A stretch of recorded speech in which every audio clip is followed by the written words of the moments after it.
సైనికులు ఆయన్ని కొరడాలతో కొట్టి ఉన్నారు. శిలోమరణం వేసే ముందు ఆయన అంగి చింపి ఆయన అంగి మీద చీట్లు వేసుకుని ఈ అంగి నాది అని వేసుకున్నాడు. ఎందుకంటే అంత విలువైన ఆయన వస్త్రములు అంత విలువైనవి కనుక.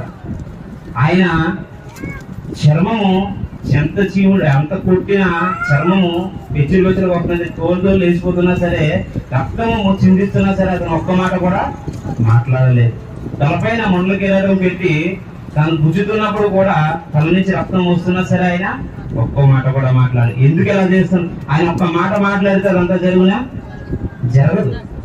ఒక్క మాట, నువ్వు నన్ను కొట్టి ఉన్నావు కదా, నీకు జస్ట్ ఏదైనా ఆయన సభ్యస్తే ఏమైనా జరగకుండా ఉంటుందా? జరుగుతుంది. కానీ ఆయన ఏమన్నా చేశాడండి అక్కడ?